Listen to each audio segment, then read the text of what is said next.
എല്ലാവർക്കും നമസ്കാരം. എൻ്റെ ഒരു പുതിയ വീഡിയോയിലേക്ക് സ്വാഗതം. നമുക്കിന്ന് എല്ലാവർക്കും തയ്യാറാക്കാൻ പറ്റിയ ഒരു തോരനാണ് ഉണ്ടാക്കാൻ പോകുന്നത്. നമുക്ക് പച്ചക്കറിയൊന്നും ഇല്ലാത്ത അവസരങ്ങളിൽ ഉണ്ടാക്കാൻ പറ്റിയ നല്ലൊരു തോരൻ എങ്ങനെയാണ് തയ്യാറാക്കുന്നതെന്ന് നോക്കാം. അതിന് വേണ്ടിയിട്ട് ഞാനിവിടെ കുറച്ച് തുമര എടുത്തിട്ടുണ്ട്. തുമരപ്പരിപ്പില്ലേ, സാമ്പാർ തുമര, അത് ഒരു ഗ്ലാസ് എടുത്തിട്ടുണ്ട്. നമ്മുടെ ചായ കുടിക്കുന്ന ഗ്ലാസ്സിന് ഒരു ഗ്ലാസ് തുമര എടുത്തിട്ടുണ്ട്. അര ഗ്ലാസ് വെള്ളം ഒഴിച്ച് നമുക്ക് കുക്കറിലിട്ട് ഒരു വിസിലടിക്കുന്നവരെ ഹൈ ഫ്ലെയിമിലിട്ട് നമുക്ക് വേവിച്ചെടുക്കാം. വേവിച്ചെടുത്തിട്ട് അതിൻ്റെ ആവി പോകുന്നവരെ നമുക്ക് വെച്ചേക്കണം, വെയിറ്റ് ചെയ്യാം. കണ്ടില്ലേ, ആവിയൊക്കെ പോയി ഇതുപോലെ തുറന്ന് നോക്കുമ്പോൾ നന്നായിട്ടിത് വെന്തിരിക്കും. ഈ ഒരു വേവ് മതി. ഒരുപാട് വെള്ളം ഇങ്ങനെ കലങ്ങിപ്പോകാനും മാത്രം വെള്ളം നമ്മൾ ഒഴിക്കരുത്. അര ഗ്ലാസ് വെള്ളം ഒഴിക്കാവുള്ളൂ, ഒരു വിസിലിനുള്ള വെള്ളം. അത് കഴിഞ്ഞിട്ട് അതിന് ശേഷം നമുക്ക് ഒരു ചീനിച്ചട്ടി അടുപ്പിൽ വെച്ച് ഞാൻ ശകലം വെളിച്ചെണ്ണ ഒഴിച്ചു കൊടുത്തിട്ടുണ്ട്. ഒരു 2 ടേബിൾ സ്പൂൺ വെളിച്ചെണ്ണ ഒഴിച്ചു കൊടുക്കുക. അതിന് ശേഷം അര ടീസ്പൂൺ കടുക് ഇട്ട് കൊടുത്തിട്ടുണ്ട്. കടുക് നന്നായിട്ടൊന്ന് പൊട്ടി വരണം. നന്നായിട്ട് പൊട്ടി വന്നതിന് ശേഷം നമുക്ക് വറ്റൽമുളക് മുറിച്ചിട്ട് കൊടുക്കാം. വറ്റൽമുളക് ഇട്ട് നന്നായിട്ടൊന്ന് മൂത്ത് വരുമ്പോഴത്തേക്ക് നമുക്ക് ഒരു 2 തണ്ട് കറിവേപ്പില അതിനകത്തിലേക്ക് ഇട്ട് കൊടുക്കാം. കറിവേപ്പില ഒന്ന് മൂത്ത് വരുമ്പോഴത്തേക്ക് നമുക്ക് ഒരു 2-3 ടീസ്പൂൺ മല്ലിപ്പൊടി ചേർത്ത് കൊടുക്കാം. അതിന് ശേഷം നമുക്ക് ഒരു 2 ടീസ്പൂൺ മുളക് പൊടിയും കൂടെ ചേർത്ത് കൊടുക്കാം.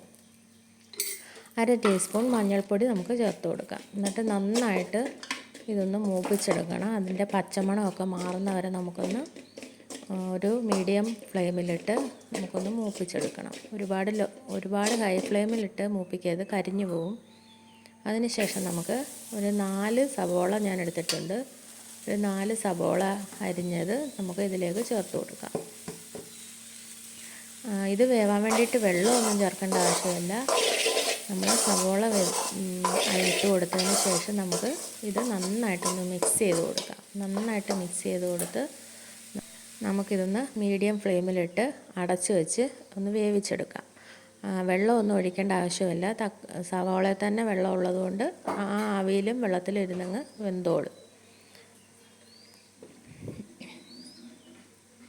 നന്നായിട്ടൊന്ന് വെന്ത് വരട്ടെ. അതിന് ശേഷം നമുക്ക് ആ സമയം കൊണ്ട് നമുക്ക് ഇതിന് വേണ്ടിയിട്ടുള്ള അരപ്പ് തയ്യാറാക്കണം. അരപ്പ് തയ്യാറാക്കാൻ വേണ്ടിയിട്ട് ഞാനിവിടെ കണ്ടില്ലേ, ഇതുപോലെ ഒരു 2-3 ടേബിൾ സ്പൂണ് തേങ്ങ എടുത്തിട്ടുണ്ട്.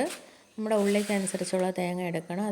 അതിനുശേഷം അതിലേക്ക് ഞാൻ പെരുംജീരകം ഒരു 2 ടീസ്പൂൺ ചേർത്ത് കൊടുത്ത് നന്നായിട്ട് അരച്ചെടുത്തുകൊണ്ട് വന്നിട്ടുണ്ട്. ഇനി നമുക്ക് സവോള വെന്തോന്ന് നോക്കണം.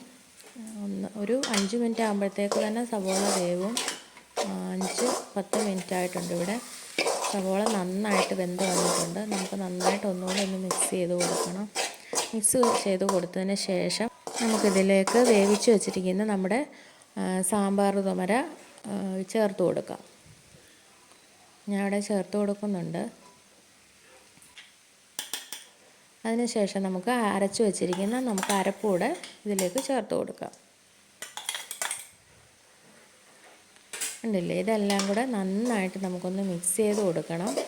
ഒട്ടും വെള്ളമില്ലാതെ വേണം അരയ്ക്കാനും സവോള വേവിക്കാനും ഒക്കെ. ഒട്ടും വെള്ളമില്ലാതെ തന്നെ വേണം. തുമരപ്പരിപ്പ് വേവിക്കാൻ മാത്രം ഒരു ഗ്ലാസ് തുമരപ്പരിപ്പിന് അര ഗ്ലാസ് വെള്ളം ഒഴിച്ചിട്ട് ആവി വരാൻ വേണ്ടിയിട്ട് മാത്രമുള്ള വെള്ളം ഒഴിച്ചിട്ട് നമുക്ക് വേവിച്ചെടുത്താൽ മതി. കണ്ടില്ലേ, ഇതുപോലെ നന്നായിട്ട് വെള്ളമൊക്കെ പറ്റിച്ച് നല്ല ഒരു തോരൻ നമുക്ക് തയ്യാറാക്കി എടുക്കാൻ പറ്റും. എല്ലാവരും ഇതൊന്ന് ട്രൈ ചെയ്ത് നോക്കണം. സബ്സ്ക്രൈബ് ചെയ്യണം, സപ്പോർട്ട് ചെയ്യണം.